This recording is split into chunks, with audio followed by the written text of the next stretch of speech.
La verdad es que Euskalpod, aparte de ser un evento entretenido, graciosillo, con podcasts interesantes y que, bueno, que nos lo haga pasar bien, también es un evento que queremos que nos cuente pues cosas que en la sociedad creemos que son importantes, ¿no? En este evento luego vamos a tener un podcast que va mucho de feminismo y hemos buscado también esa parte social, digamos, de no solo entretenernos, sino también divulgar sobre cuestiones importantes. En este caso, los divulgadores van a ser Ollán Iturbide y Sigor Vallejo. A Micro Descubierto y Yonki son dos podcasts. Bueno, del de Sigor, la verdad es que podría decir muchas cosas, pero cada vez que hemos tenido personalmente la opción de colaborar, me he ido a casa pensándome en muchas cosas de mi vida, o sea, pero ha estado muy bien. La verdad es que sus charlas siempre son muy productivas y muy profundas. Y de Ollán Iturbide, la verdad es que es la primera vez que puedo presentarle, pero no es la primera vez que veo una charla suya, más de una en Naucas, y la verdad es que me parece que los temas que trata efectivamente son duros, son complicados, pero están muy bien tratados y te hacen ver que, pues bueno, hay más cosas a las que podemos mirar más allá de lo que nos ocurre en el día a día. Ellos dos van a hablar con Unai Garma, que es un ludópata rehabilitado, con el que van a ver, pues bueno, qué es esto de la ludopatía y qué tenemos que trabajar o qué tenemos que conocer para que en la sociedad haya un poco más de conciencia sobre ello. Aurrera, Sigor, Ollán, Unai. Eskerrik asko.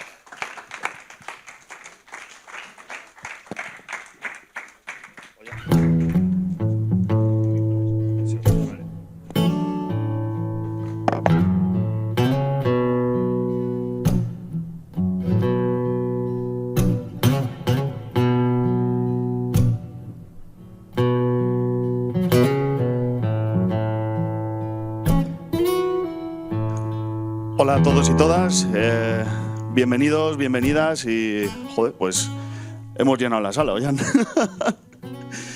Bueno, ya Íñigo nos ha hecho una pequeña presentación de lo que os vais a encontrar hoy aquí, pero no puedo arrancar este podcast sin presentar a las otras patas de este banco, que sin ellos, desde luego, esto no hubiera sido posible. Tengo el placer de tener a Ollán Iturbide aquí. Ollán es un yonki que lleva más de 15 años sin consumir. Después de dejar las drogas, estudió biología clínica y hoy dirige dos sellos editoriales de divulgación científica, como son Next Dot Publishers y Yonki Books.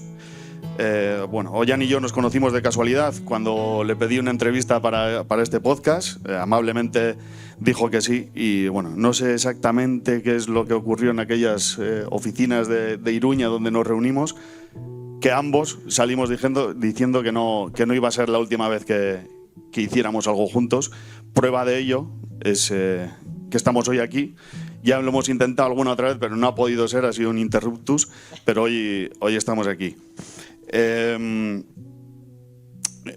Llega esta colaboración entre A Micro Descubierto y Yonki Podcast, que es uno de sus proyectos y con el que, bueno, pues Ollán ayuda a comprender el mundo de las ediciones y, en definitiva, pues os diré que Ollán es para mí una maravillosa casualidad que ha cambiado mi forma de percibir costumbres que tengo en mi vida, en mi día a día, y plantearme muchas, pero que muchas cosas. Así que desde aquí, Ollán, eskerrik asko, muchas gracias, primero por venir y segundo por colaborar conmigo. Eskerrik asko, Sigor. Bueno, ¿quién es Sigor? Pues Vallejo. Lo conocéis la mayoría, o yo creo que todos, ¿no? Por lo menos en la sala. Responsable de A Micro Descubierto. Sigor fue, yo creo, de las pocas personas que ha sido capaz de conseguir un striptease, en mi caso, durante 2 horas. Me hiciste hablar durante 2 horas. Yo no suelo hablar mucho de mí porque entrevisto a otras personas, ¿no? Como en el caso de Unai. Pero él sí que pudo, y no solo conmigo, que soy un yonki recuperado, como has dicho, sino con un lama, con una persona que ha sufrido abusos en su infancia, ¿no? Con una pandillera, o sea, con personas completamente distintas, ¿no? Con una diversidad de experiencias vitales y de y de casuística y tú tienes esa capacidad de hacernos hablar, ¿no? Sin parar, de cosas muy, muy personales, que para mí es muy necesario en un mundo en el que hay mucha exposición en redes sociales, pero poca capacidad de análisis o de profundidad o de reflexión, ¿no? En esa exposición. Y en tu podcast consigues eso, con lo cual, bueno, para mí es un honor, es un placer estar contigo, estar con Unai absolutamente y con todos vosotros. Así que eskerrik asko. Bueno, la tercera persona que nos acompaña hoy aquí es Unai Garma Arana, tiene 27 años, es ludópata rehabilitado y lleva más de 7 años sin jugar. Hoy él y sus compañeros Álvaro y Mirari están al frente de A90 Grados, que es una entidad pionera en la lucha contra las adicciones sin sustancia. Y Unai además es voluntario para la asociación Ekintza Lubis, y con ella también participaste en el último plan local de Bilbao para la prevención de adicciones. Eskerrik asko, Unai, también por aceptar la invitación que te pasó Jan y de mi parte, y gracias primero por aceptarla, segundo por venir, y bueno, pues contigo estaremos este ratito. Nada, yo agradeceros también la invitación. A mí me encanta participar, me encanta al final divulgar, hablar sobre estos temas, me encanta mucho hablar también un poco, ¿no?, sobre lo que me pasó, para hacer un poco conciencia, ¿no?, a la sociedad, a esos jóvenes, para que vean lo peligroso que puede ser todo este mundo de la industria del juego. Y nada, encantado de participar e intentar aportar pues mi granito de arena. Yo voy a empezar a hacerle una pregunta que además él me la desveló de alguna forma, ¿no? Esta realidad que yo no había tenido en cuenta y me pasó en la entrevista contigo. Y te quiero preguntar, ¿la lotería de Navidad es perversa en sí misma? Hombre, la lotería de Navidad al final la tenemos muy normalizada en nuestra sociedad, ¿no? Y muchas veces nos paramos a pensar muchas cosas que al final las tomamos como normalidad y no la tendrían que tener, ¿no? O sea, al final la lotería de Navidad está claro que está hecho para sacar dinero, eso es así. ¿Qué es lo que pasa? Que al final nos venden mucha ilusión. Es como que tienes que coger la del trabajo porque si te toca y no la has cogido. Luego al final yo hago mucha crítica también a la lotería de Navidad, ¿no? Siempre estamos esperando o prohibimos, ¿no? Que hay que hacerlo así, anuncios de apuestas deportivas y demás. Y sí que es verdad que con lotería y apuestas del Estado muchas veces pues no se coge lo mismo. Y cada vez, pues bueno, esa industria también está buscando, ¿no?, cada vez enganchar más con tipos de juego más adictivos y demás. Y la lotería de Navidad, pues siempre estamos esperando todos, ¿no?, al anuncio de la Navidad. Sí que es verdad que yo noto que muchos al final, por la experiencia que tengo también, que muchos ludópatas, ¿no?, al final son situaciones de riesgo, porque al final estás viendo todo el rato, ¿no?, ese anuncio. Incluso muchas veces en esos anuncios vemos involucrados a menores, que al final se supone que para menores no está prohibido. Y otra de las críticas que hago yo mucho es el tema del sorteo. Siempre estamos con el sorteo viendo expectantes.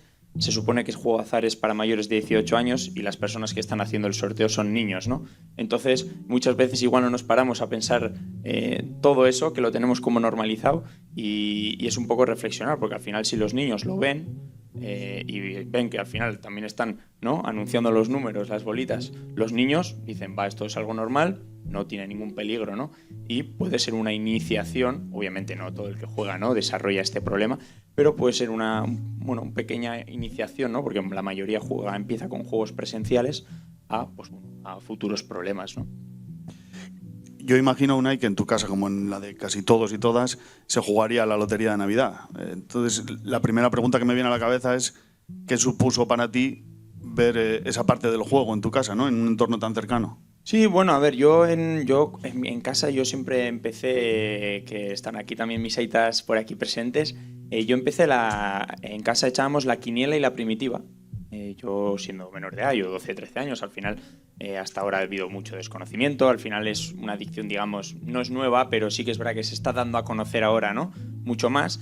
Y yo empecé, pues bueno, con 12, 13 años, pues con la quiniela de casa, la primitiva, y yo iba a echar, ¿no?, con mis aitas ese juego, ¿no? Luego también con la lotería de Navidad, en los equipos de fútbol, en los colegios, muchas veces, pues por ejemplo, repartir o conseguir dinero para el viaje de estudios con una rifa, con la lotería de Navidad. Muchas veces en los equipos deportivos, la lotería de Navidad se entrega a los críos para llevarla a casa para repartirla, ¿no? O sea, eso lo he vivido yo y lo sigo viendo, quiero decir. Entonces, bueno, son situaciones, ¿no? Que muchas veces igual hoy en día si le diésemos a nuestro, pues si le diesen a nuestro hijo o hija unas botellas de cerveza o botellas de ron para vender para el viaje de estudios, seguro que más de uno se llevaba las manos a la cabeza. O mismamente, si en el fútbol me dan para no, que es que hay que conseguir dinero, porque al final la lotería de Navidad muchas veces es para recaudar dinero también para el club, porque es el donativo, el no sé qué. Entonces, bueno, pues al final es un poco también hacer un poco reflexión sobre todo eso y sobre muchas cosas más, ¿no? Pero especialmente algo que tenemos muy, muy normalizado y que igual, pues bueno, al final desde el desconocimiento y bueno, la inocencia, pues no le damos importancia, ¿no? Sí, al final, tú lo has dicho, la inocencia es... creo que al final todo radica en la percepción del riesgo cuando somos pequeños, ¿no? O sea, yo cuando era un crío en mi casa no se bebía mucho alcohol, pero bueno, cuando llegaba la Navidad y tal, pues había vino, había cerveza y había igual otros tipos de alcoholes. Y ahí, si uno convive con eso de vez en cuando y ves que tus padres lo hacen, pues ¿por qué va a ser esto peligroso, no? Pues no lo es, evidentemente. Yo me acuerdo que hay veces que cuando me hacen ir a mi pasado, ¿no? Que Sigor lo hizo, pensaba, ostras, creo que además me lo preguntaste, ¿tú qué querías ser de mayor, no? Y yo pensé, claro, yo quería ser escritor, lo tenía clarísimo, ¿no? Luego me hice editor porque somos los escritores acojonados, ¿no? Nos hacemos editores. Bueno, la cuestión es, claro, pasan muchas cosas y más en la vida de una persona que desarrolla una adicción se transforman muchas cosas. ¿Tú recuerdas qué querías ser de pequeño? Bueno, yo de pequeño, al final, yo siempre he estado relacionado mucho con el mundo del fútbol y siempre de pequeño era el sueño, ¿no? De jugar en el Athletic y querer en ese sentido, ¿no? Yo también me acuerdo que de pequeño era muy amante de las matemáticas también y era algo que me gustaba siempre, ¿no? Tener relación en mi vida. Pero a mí me gustaba mucho estar relacionado también todo el tema del deporte, ¿no? Al final el deporte era algo que amaba, que de hecho muchas veces ese ser amante del deporte muchas veces, luego con la iniciación luego hablaremos, ¿no? De las apuestas deportivas, ¿no? Esa percepción de controlar, de creerte mejor que nadie, de cómo analizas, ¿no? Los partidos de fútbol, te piensas que con esto vas a ganar dinero. Pero bueno, yo ya te digo que de pequeño era el sueño ese, ¿no? De jugar a fútbol, al final, pues bueno, muchas veces los niños que jugamos a fútbol, ¿no? Encima aquí en Bilbao, ¿no? Que el Atleti es para nosotros, es lo más. Entonces, bueno, un poco en ese sentido. ¿Eras buen estudiante o eras de los que te costaba un poquito? Bueno, aquí está mi ama y mi aita. Yo la verdad que como estudiante sí que tenía la capacidad, es decir, yo tenía facilidad para sacar las cosas sin ningún problema. Yo soy una persona que nunca prácticamente no ha estudiado. Yo no leía, yo no estudiaba. Yo con lo que daba en clase sacaba todo fácilmente, ¿no? Claro, luego cuando llego a bachiller ya necesitas un poquito más. La ESO las pasé perfectamente sin ningún problema. Me gustaba hablar mucho en clase. No era malo, pero sí que me daba muchos toques de atención, que de hecho a mi pobre ama muchas veces la llamaban, ¿no? Pero que la pobre acababa cansada ya de todas las llamadas que le hacían. Pero sí que es verdad que yo en ese sentido no tuve problemas, ¿no? de estudio. Sí que es verdad que tenía la capacidad, ¿no? para ir sacando con las cosas que hacíamos en clase. Sí que es verdad que bachiller pues me tuvo que poner un poco más las pilas, porque ahí sí que hay que meter más horas. Pero al final también me costó porque yo no tenía ese hábito de estudio, ¿no? Yo siempre digo que la ESO es más para coger esa rutina, ¿no? Y para crear esos hábitos de estudio para luego, bueno, bachiller, universidad y demás, pues ir sacándolo pues con esos hábitos, ¿no? A mí ya te digo que esos hábitos no los cogí. Luego para hacer, digamos, trampas nunca he sido... Yo soy un acojonado también, entonces, pues bueno, lo iba solventando como podía, estudiaba un rato, mis peleas en casa... Pero bueno, lo fui sacando poco a poco todo y la verdad que, bueno, sí es verdad que no soy una persona, ¿no? Que se ha esforzado mucho porque no he tenido que meter muchas horas. De hecho, ya te digo que mi ama puede dar y mi aita pueden dar fe de eso, pero bueno, sí que también tuve mis malos momentos en los que tuve que meter algo más horas de lo que era habitual en mí y bueno, la verdad que contento en general. ¿Y en qué momento entras entras en lo que llamáis la rule, ¿no? En la ruleta. O sea, ¿qué pasa ahí para que un chaval coja y entre en un sitio así? Sí, bueno, yo empecé con el tema de las apuestas deportivas, es decir, yo empecé con 15 y 16 años, siendo menor, que muchas veces se supone que siendo menor no se puede, Hoy en día está algo más controlado, pero conozco muchos menores que apuestan. Al final aquí en el País Vasco tenemos muchas máquinas de apuesta, muchas máquinas tragaperras en bares donde hay poco control, ¿no? Entonces, bueno, siempre puedes escaquearte, ¿no? Y luego el juego online, que es tan difícil, ¿no?, de controlar, pues es complicado. Yo empecé, ya te digo, con los amigos, ¿no?, para pasarlo bien, amantes del deporte. Pues quedamos el fin de semana y vamos a echar una apuesta pues para darle más emoción al partido, ¿no? Y bueno, empiezas pues poco a poco desde la inocencia. Y bueno, a medida que cumples años, vas cogiéndolo más como una rutina, los fines de semana, luego empiezas ya entre semana a apostar cantidades cada vez más grandes.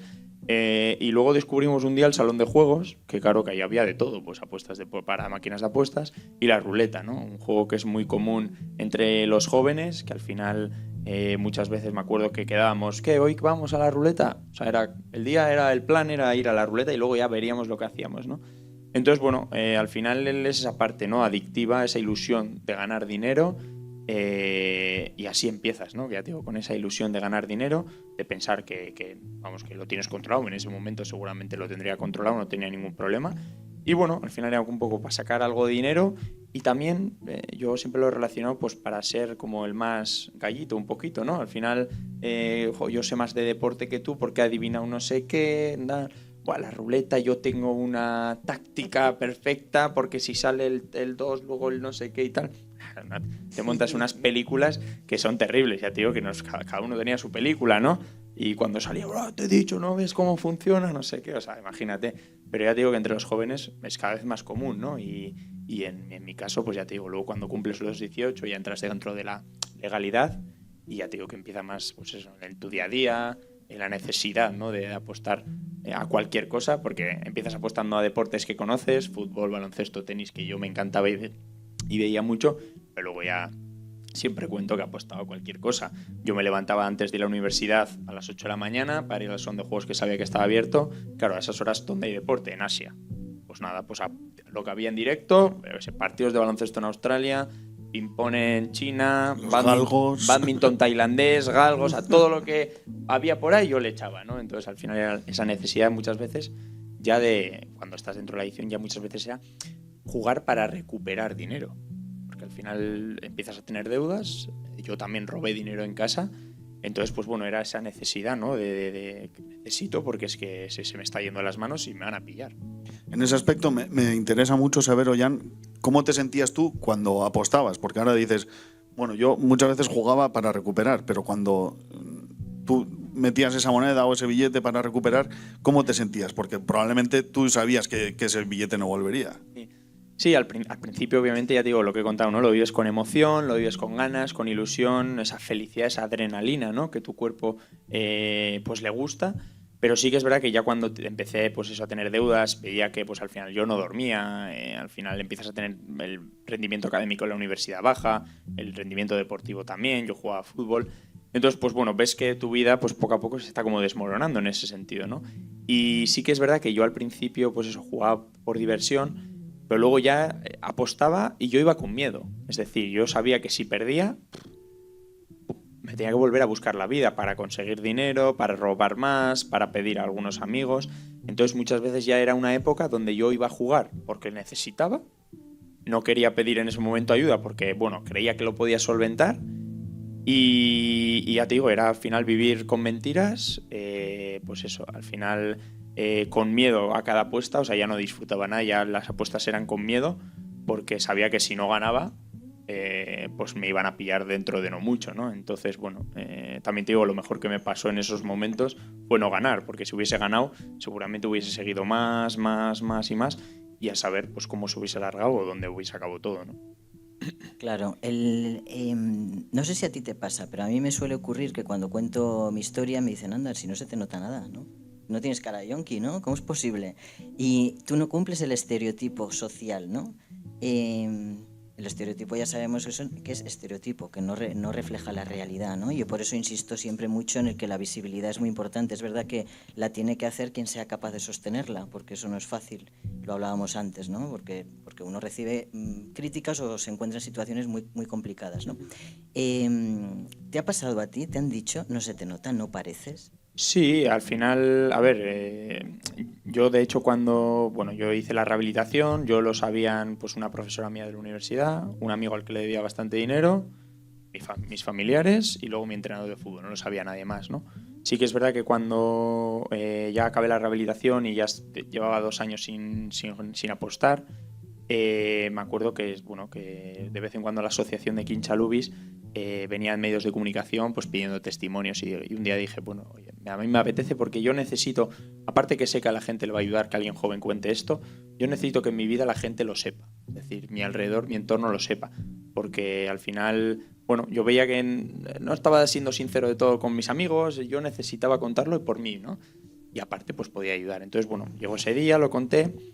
Y claro, luego mis amigos, pues claro, te decían, pues no sabíamos nada, no se te notaba nada, o joder, pues no pareces, porque encima yo, dentro de lo que cabe, es una persona que prácticamente no ha bebido alcohol, no ha probado nunca nada de fumar, o sea, ha sido alguien, pues bueno, modelo de, digamos, tus amigos siempre te tienen como alguien, es así, porque mi cuadrilla siempre era como alguien, pues bueno, no sé qué, y ese golpe de realidad que muchos se dieron. Y yo siempre digo, al final, aparte de que esto es una adicción invisible, porque no tiene sustancia, entonces es muy difícil, ¿no?, que físicamente se te note, en esto no hay perfiles, es decir, esto le pilla a cualquier tipo de persona. Yo he conocido casos de todo tipo, gente con mucho dinero, gente con poco dinero, al final gente mayor, cada vez pues eso, más jóvenes. También hay mujeres, que muchas veces el tema de la mujer es otro tema interesante porque muchas veces no se le da esa visibilidad que necesita porque también por el estigma social que tiene todo esto, ¿no? Y en ese sentido ya te digo que bueno, sí que es verdad que a mí no me relacionaban, ¿no?, con todo esto, pero ya te digo que yo he conocido gente con mucho dinero, en el mundo del deporte profesional también gente con problemas, hace poco han salido casos, ¿no?, de futbolistas italianos y demás. En España ya te digo yo que yo alguno también conozco, pero bueno, ya te digo que al final esto no entiende de clases, no entiende de género, no entiende de edades y le puede pues tocar a cualquiera, ¿no? Sobre todo pues bueno, hoy en día con estos juegos adictivos que cada vez son más adictivos, no es una industria que tiene mucha gente detrás, mucho dinero detrás, ingenieros de software, matemáticos, psicólogos, trabajan todos para captarte, para engancharte y en este sentido ya te digo que bueno, cada vez es verdad que más jóvenes están dentro, aparte porque bueno, no has llegado a tu etapa madurativa final, entonces es más fácil, ¿no?, perder ese control de tus impulsos y demás. Pero ya te digo que esto pues puede pillar a cualquiera. Tú, Unai, ¿en qué momento te das cuenta y cómo es el momento en el que te das cuenta de que no puedes dejar de jugar? Hombre, yo al final cuando empecé a meterme en deudas, yo sabía que no podía parar. Es decir, yo muchas veces, ¿cuántas veces haber salido del salón de juegos medio llorando, diciendo que va a ser la última vez que juegue, no he puesto más en mi vida, y a las siguientes 3 horas volver o al siguiente día volver, ¿no? Entonces ahí te das cuenta pues que no puedes parar, es decir, que has perdido totalmente control. Sí que es verdad que yo en ese sentido no quería pedir ayuda porque es que como se enteren mis aitas me matan. Entonces bueno, yo lo intentaba esconder al máximo posible para intentar solventarlo yo solo, ¿no? Sí que es verdad que bueno, que cada vez obviamente vas bajando más hasta que al final, pues bueno, en este caso a mí me pillan, ¿no? Pero sí que es verdad que vas siendo consciente. Ya digo que al final llegaba tarde a la universidad, al entrenamiento muchas veces también llegaba tarde, algo que yo con el fútbol nunca me había pasado. Al final no dormía por las noches prácticamente. Una, porque tenía apuestas, en este caso no era de Asia, sino de Estados Unidos, que se estaban jugando y demás. O porque, claro, había perdido todo el dinero, sabía que estaba robando dinero en casa, o a ver si se van a enterar, a ver qué van a decir, o pensando cómo conseguir dinero el siguiente día. Entonces, bueno, esa preocupación en tu cabeza está y no duermes, ¿no? Entonces, sí que era consciente. Sí que es verdad que siempre digo que yo creo que igual no era consciente del problemón que tenía. Sí que es verdad que tenía problema, pero bueno, que tampoco era para tanto, ¿no? Entonces es un poco, ya digo, el autoengaño que nos hacemos muchas veces. Mira, ahora quería entrar en el tema del autoengaño. Siempre hay una excusa que utilizamos los adictos cuando estamos con nuestra adicción activa. Siempre hay una excusa generalmente que nos damos y que es como el fundamento del autoengaño, ¿no? En mi caso, por ejemplo, era: ostras, pero si tengo un estrés del carajo en el trabajo, necesito relajarme. Es que me lo merezco, ¿no? Me merezco relajarme. ¿Tú recuerdas cuál era tu excusa para apostar? Yo, fíjate, cuando al principio cada vez que apostaba más, con algún amigo lo comenté y yo les decía, ¿no? Al final, tú el dinero que te gastas en fumar o en beber, yo me lo gasto en juego. Era un poco por ahí, ¿no? Yo empezaba con esa excusa, ¿no? De tú te gastas ese dinero en, yo qué sé, en porros, en tabaco, en alcohol, pues yo me lo gasto en juego. Al final ese dinero tú que lo inviertes ahí, yo lo invierto en otra cosa, ¿no? Entonces yo empecé con ese tipo de excusas entre los amigos, ¿no? Que igual te podían decir algo más y los convencías. De hecho, sí, claro, sí es verdad. Sí, claro, yo... Es una gran excusa. Sí. Y luego sí que es verdad que, bueno, que luego evitabas, ¿no? Al final mientes, las excusas... Yo, para mí, no utilizaba prácticamente excusas, o sea, sabía lo que estaba haciendo y dónde me estaba metiendo. Pero sí que es verdad que con los demás, pues, no juego tanto, o yo qué sé, o al final iba a jugar solo, quiero decir, nadie se enteraba, entonces muchas veces tampoco tenía que poner excusas, ¿no? Entonces me escondía todo y no... ya nada. Claro, y en casa has dicho, bueno, yo no dormía, llegaba tarde al entreno, bueno, pues cambiaste tus rutinas, ¿no? Tu forma de vida. En casa, ¿cómo gestionabas esas situaciones? Porque, claro, y sobre todo las amas, de eso nos pillan siempre la primera. ¿Cómo gestionabas eso? Sí, bueno, pues al final, pues intentando pues solventar como podía. Yo me acuerdo que en casa, pues el dinero al principio empecé a quitarlo, pues de vez en cuando un poco de la cartera de mi aita o de mi ama, que al final siempre han sido como un poco despistados, ¿no? En cuanto a eso del dinero, de igual, pues yo qué sé, no sé si tenía 20 o 40 en la cartera. Yo era consciente de eso, entonces, pues bueno, iba ramplando poco a poco. Luego también, pues bueno, yo me acuerdo muchas veces, alguna vez, de ir a la universidad. Claro, yo era el primero que salía de casa, porque entraba a las 8 a la universidad. De ir el primero, pues ir al salón de juegos, tal y cual, y cuando ellos se iban a casa, igual yo volvía a casa, ¿no? O luego iba a la universidad. Entonces, bueno, al final intentaba siempre compaginar esos horarios o dinero. Y luego también me acuerdo que nosotros teníamos una hucha en casa, que la poníamos siempre en septiembre, la abríamos más o menos febrero, marzo para irnos de vacaciones. Entonces, bueno, la época más complicada fue esa septiembre, diciembre, donde pues yo la hucha, pues según mis aitas metían 50, 100, yo qué sé cuánto metían al día o a la semana, pues yo según metían, yo iba sacando poco a poco, ¿no? Sí que es verdad que ya te digo, constante como diferentes fases que me pillan, es decir, hubo una antes de ese verano del 2016 que me pilla mi aita porque gasté todo el dinero de la tarjeta de débito, no era mucho, pero lo gasté entero, ¿no? Y mi aita se preocupó y me dijo, no, ¿qué es esto? No sé qué. Y yo me acuerdo que le dije, bueno, ha sido en apuestas, tal, pero no te preocupes que no vuelvo a jugar, se queda ahí. Vale, entonces, bueno, en este caso, como mi ama también estaba pasando el tema de depresión y ansiedad y así, le dije que quedamos entre mi aita y yo que no le vamos a contar nada para no agravar la situación y demás. Y yo te prometo que no sigo jugando. Sí que es verdad que en verano, como fuimos al pueblo, pues no jugué nada, pero a la vuelta, pues otra vez en septiembre empecé a jugar y seguido mi aita pues me pilló, ¿no? Porque yo pues pillé de la tarjeta y me pilló. Entonces ya se lo contó a mi ama y entonces hablamos y bueno, que necesitaba un poco ayuda. Y en ese sentido, pues bueno, fui a una psicóloga general donde, bueno, yo iba, pero como si, pues eso, yo no era todavía consciente, ¿no? Del problema que tenía. Y yo iba, pues me entraba por aquí, salía por aquí, contaba milongas o mentiras todo el rato. Y ahí fue cuando ya empecé pues también a buscármelas todavía más, ¿no? Pues al final es verdad que no me hacía ningún control económico, no hice la autoprohibición, al final no éramos conscientes o no sabíamos a dónde recurrir, ¿no? No sabíamos qué recursos había o qué se podía hacer, al final había mucho desconocimiento, hoy todavía sigue habiéndolo, ¿no? Para eso estamos aquí, ¿no? Para dar a conocer muchas cosas, pero cuando aquello había mucho más, ¿no? Entonces, claro, yo siempre digo, mis aitas lo hacían lo mejor que podían, pero claro, si no conoces, pues muchas veces das palos de ciego, ¿no? Y en ese sentido, pues bueno, ya de septiembre a diciembre, pues ahí fue todavía como más duro, más, al final todavía jugaba más, robaba más. Y hasta que en diciembre ya me pillan y ahí ya, pues ya es cuando mi ama, pues bueno, ya siempre, ya solía algo, yo creo que llevaba meses ahí un poco mosca y un día siempre digo que a mí me hicieron la 13-14 en casa, son muy listos mis aitas. Y se supone que fueron de fin de semana, ¿no? A pasar el fin de semana. Ya digo, yo manejaba los horarios, ¿no? Cuando llegaban, tal. Siempre me preocupaba de preguntar, oye, ¿cómo va? No sé qué, tal. Y me acuerdo que ese fin de semana se supone que llegaban domingo a la tarde. Y el domingo a la mañana me coge mi ama, me llama por teléfono. Claro, yo me acuerdo de ese fin de semana, yo era o seguía porque había ganado no sé qué, o ya me pillaban. Entonces, claro, domingo a la mañana me llama mi ama, oye, Unai, ¿qué tal? Guau, súper bien, aquí en casa tranquilamente viendo Almería, Getafe en la tele y tal. Se cayó 5 segundos y me dijo, Unai, es mentira, nosotros estamos en casa y tú no estás aquí, ¿no? Yo me acuerdo que estaba en el salón de juegos, salí a la calle para hablar y entonces fue cuando ahí colgué, pues me siguió llamando, me escribió WhatsApps y demás, yo no contesté a nada, pues sabía lo que ya me tocaba cuando llegas a casa. Me acuerdo que a los pobres les hice sufrir bastante porque no llegué hasta la noche, estuve todo el día por ahí. Y a la noche ya cuando llegué a casa, pues bueno, pues me encontré obviamente mis aitas llorando, pues, tristes, enfadados, decepcionados. Mi hermana también pues triste y enfadada. Y entonces pues bueno, ahí conté otra vez todo, pues que no había dejado de jugar, que pues igual había dejado de jugar 1 o 2 semanas cuando empecé con el psicólogo, ¿no?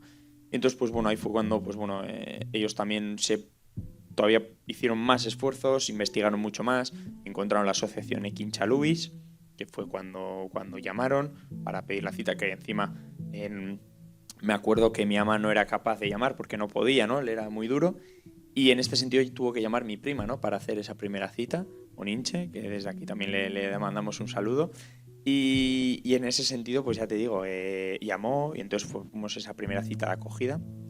Y luego aparte buscar una psicóloga especialista en adicciones sin sustancia, ¿no? También especialista en juego, para hacer esa rehabilitación, tanto esa terapia grupal con una asociación que trabaja muy bien todos estos temas y luego aparte las terapias individuales, ¿no? Esa combinación de las dos cosas pues a mí me vino muy bien. También te digo que el primer día que me llevan a la asociación, yo cuando entro allí, claro, al final la asociación, pocos recursos, la gente era pues bastante más mayor que yo, tanto los voluntarios como la gente, que justo había un grupo que empezaba rehabilitación y demás. Y según me hacen la acogida, estaba con mis aitas y yo les digo, aquí no me traéis, pero vamos, ni loco. O sea, tú le digas, aquí está todo el mundo loco, yo no estoy así, ¿no? Yo les decía así.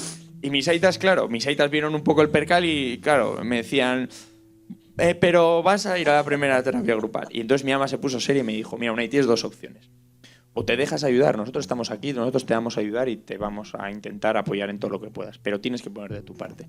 Si tú no pones de tu parte, nosotros te echamos de casa, te buscas la vida y tú sabrás lo que quieres hacer, pero por lo menos date esa oportunidad y vete a esa terapia grupal, ¿no? Entonces, bueno, fue un poco ahí cuando empecé, ya te digo, con el cambio y ya te digo, fui a esa primera terapia grupal, que siempre digo que coincide con el día de mi cumpleaños, casualidad, un 30 de enero del 2017, que es mi fecha ahí que tengo marcada, digamos, dejé de jugar antes, ¿no? Pero sí que es verdad que es desde la fecha que tengo marcada desde que empiezo a dejar de jugar. Y claro, fue un cúmulo de cosas. Fue el día que se alinearon los astros y yo cambié el chip de verdad, ¿no? Claro, al final yo me acuerdo, la mierda de cumpleaños, yo no quería regalos, no quería celebrar, tengo que venir encima esta pocilga aquí, yo estaba todo enfadado, y digo, ojo, no puedo ir de cumpleaños, encima tengo que celebrarlo y tengo que estar aquí, ¿no? Y sí que es verdad que cuando llegué, pues me encontré con situaciones mucho más graves que las mías, ¿no? Al final yo era un chaval, tenía todo un futuro por delante, tenía deudas, pero no tenía deudas muy, muy grandes. Claro, hay gente pues mucho más mayor, divorciada, que no podía ver a sus hijos, deudas pues, para los siguientes 10 años, situaciones muy graves, ¿no? Eso, y que luego me felicitó gente en mi cumpleaños que yo mismo durante ese año y medio había abandonado, tanto familiares, amigos, les ponía excusas, quedábamos y al de media hora de quedar les montaba cualquier excusa y no quedaba con ellos. Entonces te felicita gente realmente haciéndote ver lo mucho que vales también como persona, porque tú en ese momento te pierdes autoestima, pierdes confianza en ti mismo y en ese momento me acuerdo que pues me hicieron un poco realzar todo eso, me reflejaron un poco los puntos positivos que yo tenía y no veía en ese momento de mí mismo. Y ese día, pues bueno, fue el día del cambio, ¿no? Y que empecé a tomarme de verdad todo en serio, reconociendo que tenía un problema pues bastante grave, ¿no? Claro, fíjate todo lo que has contado. La gente que no está acostumbrada a escuchar esto, ¿no? Es muy bestia. O sea, Sí, yo te estaba oyendo y claro, a mí se me revuelve mi historia también. Sí. Me acuerdo de mi ama, me acuerdo de mi hermana, me acuerdo de un montón de cosas, de cómo a mí me hicieron lo que llaman el amor duro, porque yo tuve una recaída y me dijeron o vuelves al grupo de terapia o se ha acabado, ¿no? Entonces, claro, yo te voy escuchando y voy sintiendo cosas y pienso, ¿qué estará pensando la gente que no conoce este mundo, ¿no? Tienen que estar impactados. Y una de las cosas que me viene es ese día en el que tú mientes, o ese fin de semana, y tus aitas se enteran, y esas horas en las que tú no apareces por casa, que yo viví cosas muy parecidas, y me acuerdo perfectamente de la ansiedad terrorífica, ¿no? En mi caso, utilizaba la sustancia para quitármela. esa ansiedad que se instala en el organismo de un adicto durante mucho tiempo, ¿cómo la tienes a día de hoy? No, la verdad que, mira, yo en ese momento, yo no conocía qué era la ansiedad ni lo que era ahogarme, ¿no? Y me acuerdo que muchas veces en los entrenamientos de fútbol, cuando llevaba la mochila yo, ¿no? Y todavía no me habían pillado, muchas veces en los calentamientos yo tenía que parar porque me estaba ahogando. O sea, es decir, yo no entendía tampoco mucho y tenía que parar de entrenar y entonces, claro, luego empezabas a relacionar. Muchas veces a la noche, pues, entraban, ¿no?, esos ataques así de que me agobiaba mucho. Sí que es verdad que luego cuando una vez que empecé la rehabilitación, para mí fue una liberación total. Es decir, liberación en todos los sentidos. Y empezando a trabajar ciertas cosas, la verdad que luego no la he vuelto a vivir. Es decir, yo la verdad que viví muy tranquilo, yo trabajé mucho en mí mismo también, ¿no? Al final, saber que no eres culpable, ¿no? De cuando estás dentro de una adicción, una enfermedad mental, no eres culpable de lo que haces, ¿no? Y eso es algo que hay que trabajar mucho. Obviamente yo siempre digo que sí que eres responsable y tienes que ser consecuente con todas las consecuencias que tiene, tienes que buscar soluciones, tienes que poner tu parte y esa responsabilidad es únicamente tuya, ¿no? Y es donde tienes que trabajar. Pero sí que es verdad que esa culpabilidad, pues bueno, yo por mi forma de ser o por cómo trabajé o cómo me guiaron, sí que me la quité rápido, ¿no? Y la verdad que eso me ayudó, pues, a poder encarar el futuro, ¿no? Lo que has comentado de al final de cómo vivieron ellos, pues imagínate, ¿no? Cómo tuvieron que vivirlo. Yo sé que todavía, obviamente seguro que a mis aitas y a mi tía que también está aquí, se les remueve todo, les saldrán algunas lágrimas. Yo me acuerdo que una vez cuando empecé a salir en medios de comunicación, yo, por ejemplo, mi mamá no podía verme ni escucharme porque se le removía todo, ¿no? Sí que es verdad que ella también ha hecho un trabajo brutal en ese sentido, de que ha ido trabajando esas cosas. Cada vez, obviamente, me ve, me lo dice, de hecho, en casa, tanto mis aitas, mi tía también, que se sienten también orgullosos, ¿no? De haber salido de todo esto, del aprendizaje también que hice en su momento. Y obviamente, aunque ahora les salga también esas lágrimas, sé que hoy en día, pues bueno, obviamente que están orgullosos, pueden verme. Es la primera vez que me están viendo en directo, siempre me han visto por medios de comunicación y las charlas y demás. El viernes, de hecho, tengo otra charla de Tech Talks ahí en la Filarmónica de Bilbao, por si alguien quiere ir, y van a acudir también ellos para verme. Y nada, yo también, al final, yo ya estoy muy orgulloso de ellos, porque ellos en todo momento me apoyaron, me dieron ese empujón que necesitaba yo para salir, y en todo momento pues hicieron las cosas muy muy bien, ¿no? Por mucho que muchas veces los familiares también se sienten un poco culpables, ¿no? De, ¿qué podía haber hecho mejor? Y yo siempre digo, muchas familiares con las que hablo de vez en cuando y hacemos estas charlas, o sea, a través de 90 grados, que hablamos con gente, familiares, enfermos y demás. Yo a los familiares siempre les recalco que no son culpables de lo que están haciendo, lo están haciendo seguramente lo mejor que saben. Al final muchas veces faltan recursos, faltan conocimientos en este sentido, y que obviamente esa culpabilidad se la tienen que quitar porque no tienen ninguna culpabilidad, ¿no? Pero es verdad que eso hay que trabajarlo, porque decirlo es muy fácil, ¿no? Pero eso hay que trabajarlo, pero tienen que ser conscientes de que tienen que trabajarlo también, ¿no? Entonces, bueno, un poco en ese sentido. Bueno, Jan, antes de continuar, quiero comentar que tenéis un micro abierto para preguntar si alguien quiere hacer alguna pregunta, ¿vale? Y entre todas las preguntas, Unai seleccionará la mejor a su criterio, y esa persona se va a llevar un libro que ha traído Jan, o Jan va a explicar de qué es. Cuéntalo si quieres, y mientras, si alguien tiene alguna pregunta, pues... Nada, brevemente, hemos traído un libro que es Trampas, que lo han escrito dos autores que se dedican a la investigación en conducta relacionada con el juego de azar. Ha sido una maravilla, porque hoy me he encontrado con un mensaje de Unai con una foto de este libro diciéndome que se había hecho con este libro y que después se había enterado que yo era el editor, ¿no? Y entonces... te lo han apagado. Ahora ya está. Ahora, a ver, sí, venga, lo tenemos. No, que justo ayer, justo que yo tenía inglés y luego me iba a entrenar, y entre medias pasé por la casa del libro y tenían localizado el libro y dije, me lo tengo que comprar porque lo tengo que leer, y me apetecía porque lo tenía en conocimiento, y justo cuando vi el Nextdoor Publisher digo, si este soy ya. Me suena. Y nada, y justo esta mañana le he enviado el libro y mira lo que compré ayer. Pues nada, es muy buen libro, más allá de que yo sea el editor, es muy buen libro para entender qué pasa en esa cabeza, ¿no? Cuando cuando desarrollamos una adicción al juego. ¿Le doy? Sí. Uy, qué alta se me oye de repente. Nada, estabais hablando y la verdad que, como comentabais, a mí se me estaban removiendo muchas cosas. Por una parte, de personas cercanas a mí que han sufrido adicción a sustancias y, por otra parte, trastornos de la conducta alimentaria, ¿no? Y estaba haciendo como relaciones de cosas que esas personas me han podido contar. Por una parte, cosas que he vivido de cerca, como el robar en casa, etcétera. Y por otra parte, cosas que me han contado pues amigas que han sufrido estos trastornos, que me decían, es que yo volví a hacerlo, como volví a, por ejemplo, vomitar, porque así la siguiente vez lo iba a hacer mejor. Y estaba pensando, ¿a ti te ha pasado hacer ese ejercicio de, venga, voy a volver a hacerlo porque ahora tengo una táctica, una estrategia y venga, lo voy a hacer mejor? Sí, al final ya te digo, sobre todo cuando con tema de apuestas deportivas, que al final, ¿no? Se supone que, bueno, de hecho los anuncios te hacen ver, ¿no? Como que tú tienes el control y que puedes manejar los resultados, o que haciendo análisis y demás y estadísticas puedes sacar las cosas. Obviamente siempre salías con una táctica al partido, ¿no? Para ganar ese dinero, ¿no?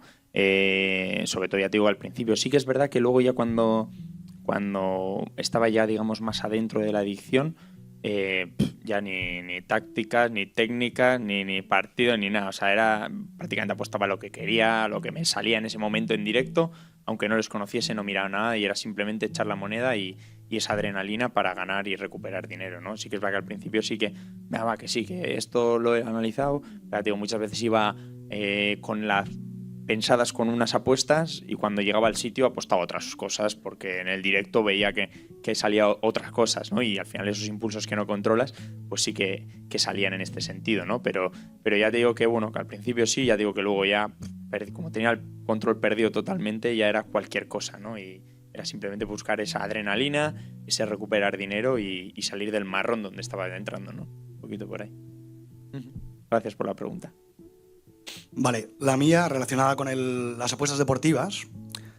En las casas de juegos o en los bares, lo que sea, aunque tú en el juego online te autoexcluyas y tengas el plazo que te pongas, cambia la idea cuando tú estás en un registro de prohibidos. Entonces, ¿cuándo te das cuenta tú o cómo es el proceso hasta entrar en esa lista? ¿Lo decides? ¿Te lo hacen médicamente? ¿Cómo es este proceso? Sí, bueno, yo de hecho no conocía, ¿no?, la lista esta de autoprohibición del juego, donde te registras, ¿no?, te autodenuncias para que te prohíban todo el juego online, a entrar a casinos, bingos. Hoy en día también en los salones de juego hay un control, ¿no?, exhaustivo, que en principio, pues bueno, no tienes que entrar. Sí que es verdad que hay en comunidades que no está funcionando muy bien, porque conozco de casos de menores, incluso de gente autoprohibida, que entra a sitios donde se supone que tiene que estar controlado. Es verdad que en los bares no te piden nada, porque al final las máquinas de apuestas están ahí y yo podría echar una apuesta ahí sin ningún problema. Pero ese proceso, pues bueno, yo me acuerdo que alguna vez en el juego online sí que alguna cuenta igual que tenía, sí que me autoexcluía un tiempo, pero luego te lo podías quitar fácilmente, ¿no?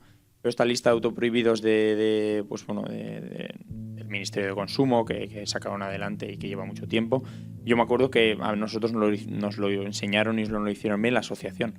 La asociación fue cuando dijeron, mira, tenéis que hacer esto, tenéis que hacer el autoprohibido, tenéis que ir aquí, me acuerdo que es en Moyúa, en el Ministerio de Hacienda creo que se hace el registro, y nada, simplemente pues bueno, llevé el documento con el DNI y demás para darme alta, ¿no? Sí que me acompañaron mis padres, pues para asegurarse de que lo hacía, obviamente. Y me acuerdo que en su momento también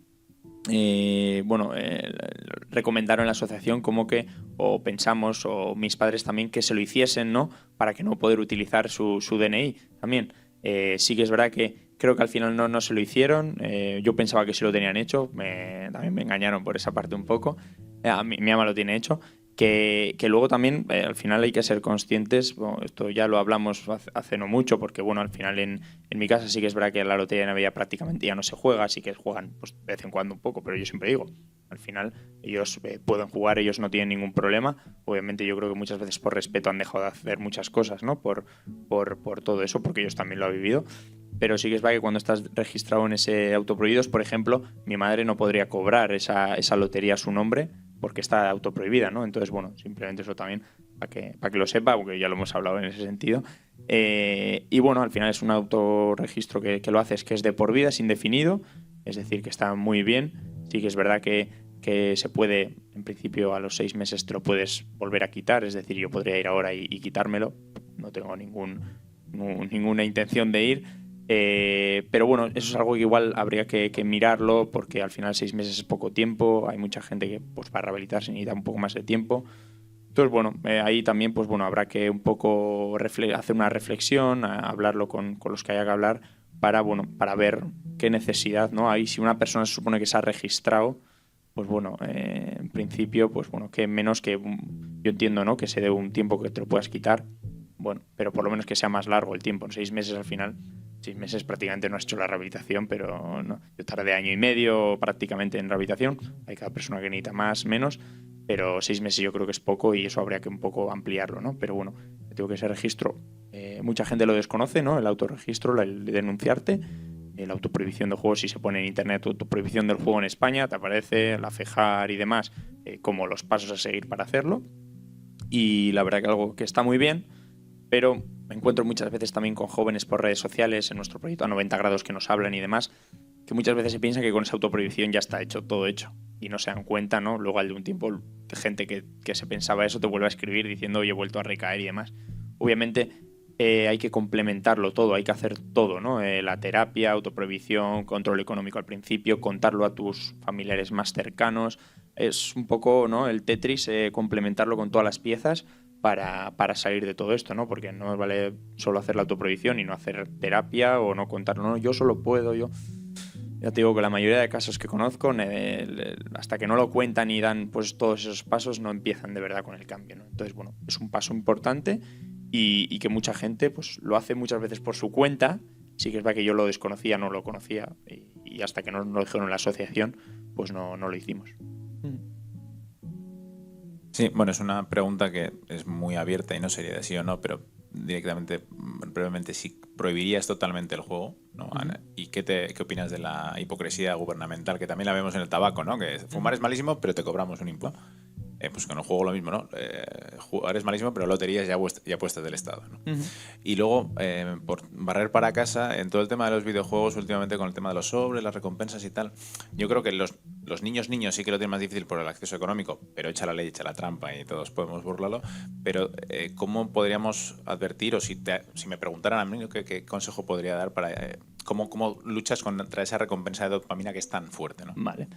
En cuanto a la primera pregunta, mira, yo soy partidario de no prohibir del todo el juego. Al final yo creo que, bueno, sí que es verdad que hay que regularlo, hay que hacer muchas cosas, ¿no? Que todavía faltan por hacer, pero yo creo que al final el prohibirlo sería muchas veces contradictorio y igual la repercusión que tendría sería toda la contraria a la que querríamos conseguir, ¿no?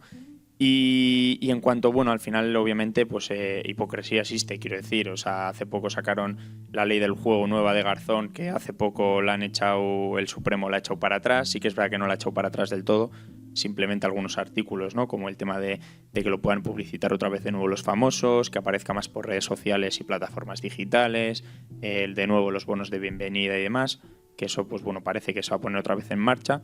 Cuando parece que damos pasos hacia adelante, es la industria del juego, con tanto poder y tanto dinero, ¿no? Nos hace echar pasos para atrás. Bueno, al final nosotros tratamos un poco también a través de 90, de mi persona y demás, pues concienciar a la sociedad, que yo creo que hay mucho trabajo por hacer, pues con formaciones, con charlas y demás, porque bueno, yo creo que también hay mucho desconocimiento, ¿no? Y muchas veces lo que tenemos la percepción es de todos los anuncios que nos han normalizado tanto el juego, ¿no? Pues al final muchas veces los jóvenes cogemos esa parte positiva de la gente en general y la negativa es como que no la vemos, ¿no? O no nos la muestran. Entonces estamos aquí, ¿no? Para mostrar esa parte también, pues que tiene el juego de parte negativa, ¿no? Obviamente yo creo que hay que regularlo mucho más. El tema de los anuncios, obviamente, yo sí que lo caparía del todo, no solo durante el día, que eso parece que se va a mantener. Luego el tema de que lo anuncien famosos, pues también estoy bastante en contra, porque se aprovecha muchas veces los influencers de moda, de esta gente, pues al final, donde captan clientes en la juventud para crear, como digo yo, crear cantera para el futuro. Es así, ¿no? Entonces, pues sí, al final, pues eso, y es lo que dices, al final la hipocresía también gubernamental, ¿no? Que al final capan las casas de apuestas, capan la esto privada, pero lo que es del Estado, eso puede haber anuncios. Yo también, aparte de la lotería de apuestas del Estado, soy muy crítico también con el tema de la ONCE, que muchas veces, de hecho, ambas hace poco sacaron, pues bueno, como el boletín que suelen sacar, que está en el BOE, que se iban a enfocar en la gente joven, algo que me parece pues bastante triste, ¿no? El que enfocarse, y se han enfocado, quiero decir. Vean, los RAS que gana de la 11 son muy adictivos, son muchas veces muy visuales, con temáticas que hacen referencia muchas veces a los jóvenes, y hay un poco la hipocresía, ¿no? de que existe, y yo no sé si no son muchas veces conscientes de la realidad, o que no les interesa, ¿no? Que yo creo que va más por ahí, por todo el dinero que da, ¿no?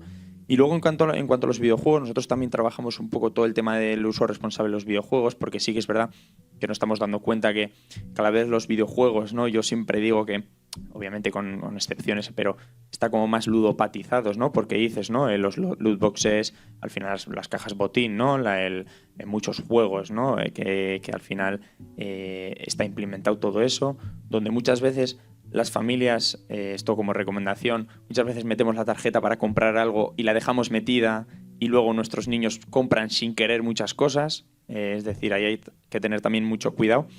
Y luego, bueno, al final yo creo que es algo que hay que regular, porque al final los videojuegos muchos menores tienen mucho acceso a ello. Pues los juegos más famosos, ¿no? Yo que sé, Call of Duty, Fortnite, tienen mucho de recompensas.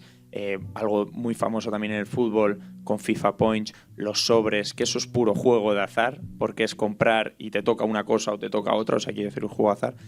He conocido casos, ¿no? Con problemas pues bueno, se está hablando de adicción de videojuegos. Yo prefiero hablar un poco más de uso abusivo de los videojuegos, y luego aparte esa ludopatía en los videojuegos, ¿no? De al final, pues bueno, muchos chavales, muchos jóvenes que se gastan mucho dinero, al final tienen como referentes, ¿no? Los famosos streamers, DJ Mario, Colderio y todos estos que se gastan mucho dinero en FIFA Points, que sí que es verdad que alguna vez he visto, ¿no? Ellos lanzando esos mensajes de que esto no hagan ellos, tal, pero al final, claro, lo muestran tanto que es como que los jóvenes necesitan también eso, ¿no? Claro, es que si no gasto dinero no me va a tocar nunca a no sé quién. Entonces, bueno, ahí también hay trabajo por hacer. Al final, bueno, es buscar un poco también el equilibrio, ¿no? Pero es complicado porque al final es un tema reciente, van a ir saliendo más cosas, la industria del videojuego ha evolucionado mucho. Al final, nosotros desde la 90 también creemos que los videojuegos son muy positivos porque te aportan muchas cosas y puedes aprender muchas cosas, pero infinidad de cosas, que no hay que demonizar los videojuegos para nada.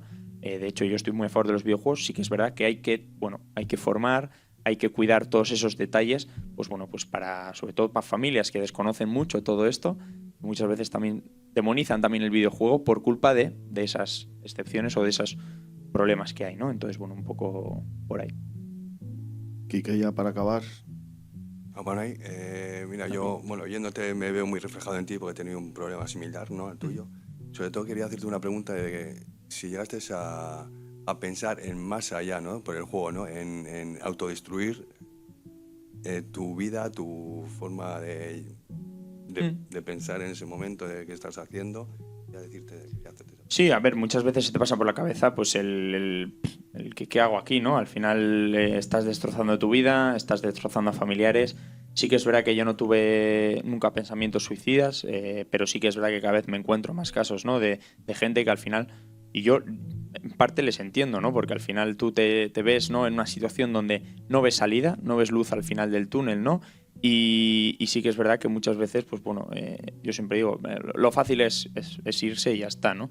Pero yo creo que merece la pena eso, el luchar, el seguir trabajando en ti mismo, porque seguramente puedas hacer mucho más felices a tus familiares.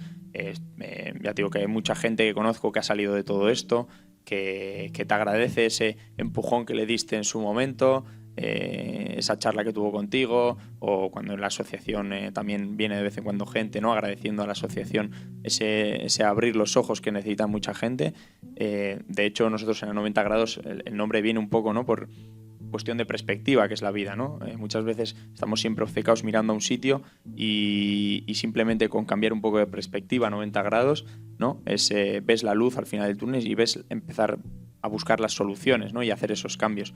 Entonces, bueno, sí que es verdad que se te pasa muchas veces, ¿no? Por la cabeza de tirar toda la mierda, muchas veces el jugar y es que me da igual todo, paso de todo.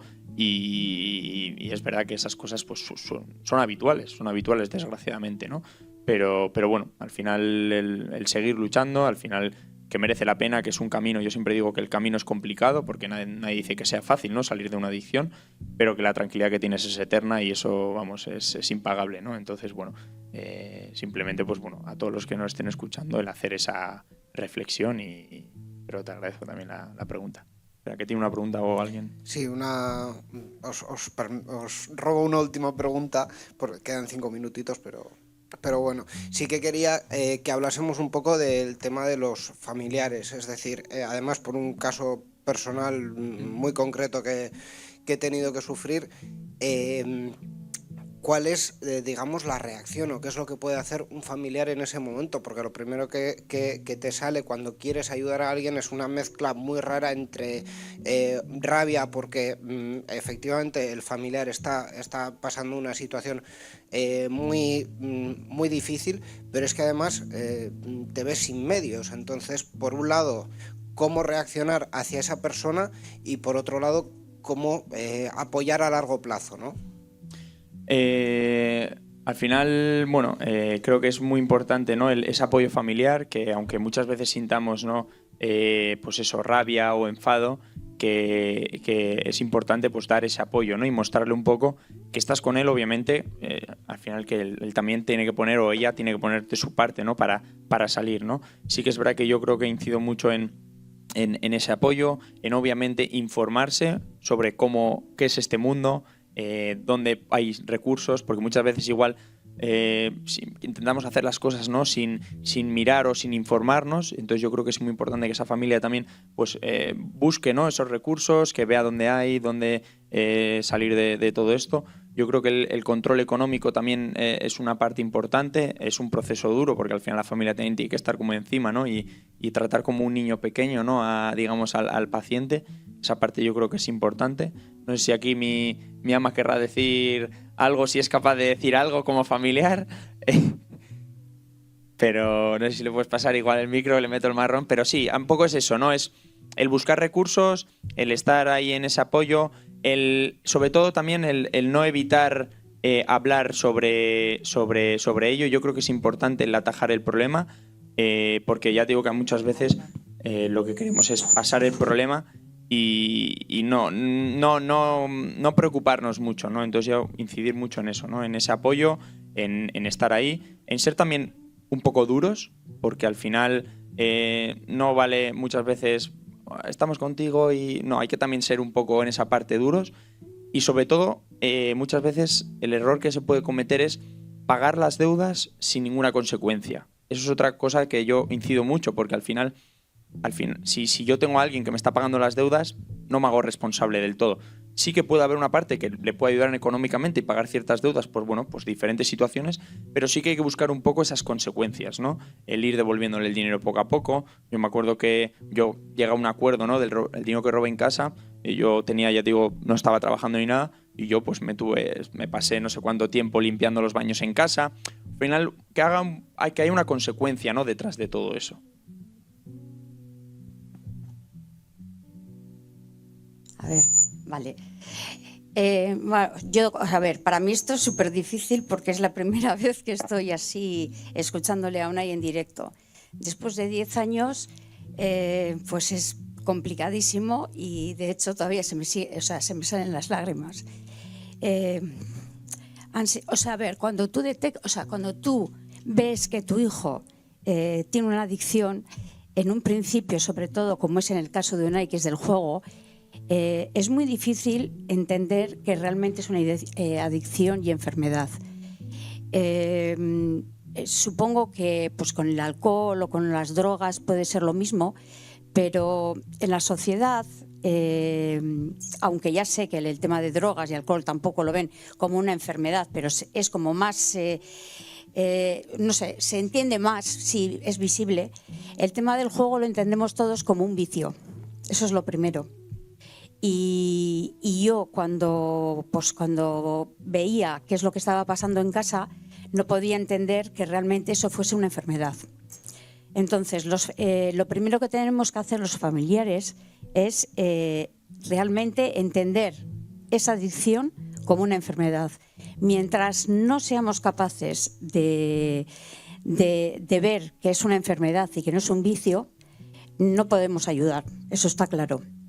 Y luego lo que sí es muy importante es, creo que ante cualquier adicción, es tener el apoyo de intentar ayudar a tu hijo, a tu pareja, a tu hermano, tu hermana, quien sea, para que salgan de ese agujero, ¿no?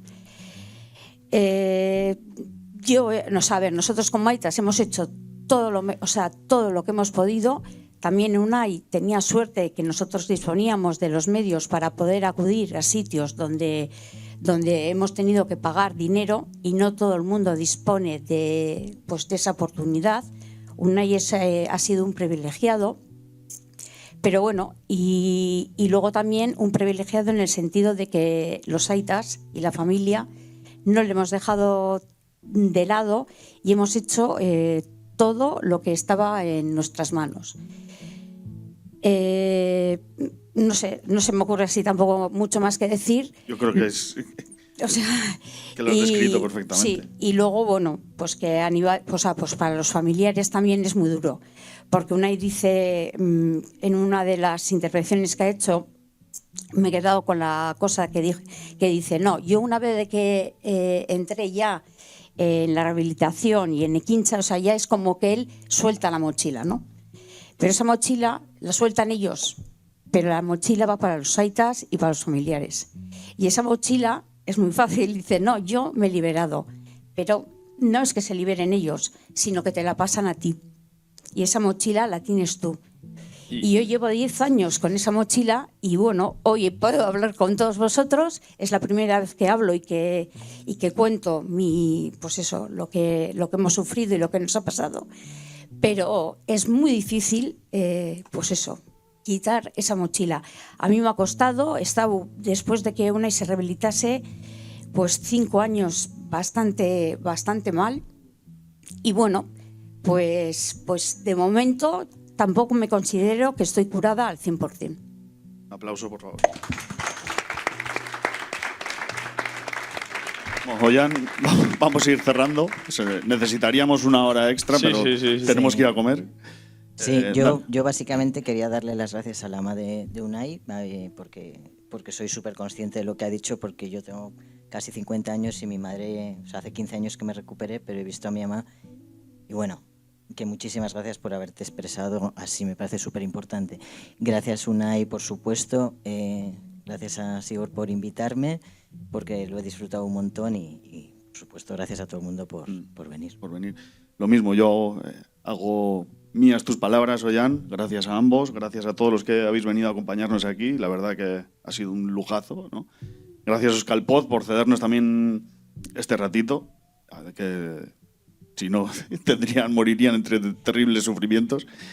Y nada, pues nos vamos, luego seguiremos a la tarde y Unai, mila esker. No, es que ricasco, ¿tengo que elegir alguna pregunta o algo? Sí, tienes que elegir ganador. Bueno, pues voy ganadora. O ganadora, efectivamente, sí. Bueno, al final se la voy a dar, no sé cómo... A Quique. Eso es. A Quique, pues al final un poco porque bueno, he visto que también o ha sufrido o ha vivido también un poco eso, y esa pregunta un poco de pensar un poco en el más allá o qué pensamientos teníamos, bueno, es algo que igual no me habían preguntado hasta ahora y me ha parecido... Si me permites, tú le vas a dar el libro y yo le voy a dar las gracias por la valentía que ha demostrado. También, eso es. Es que ricasco, muchas gracias a todos y todas por venir. Esto ha sido Yonki Podcast y hasta la próxima. Adiós. Agur. Agur.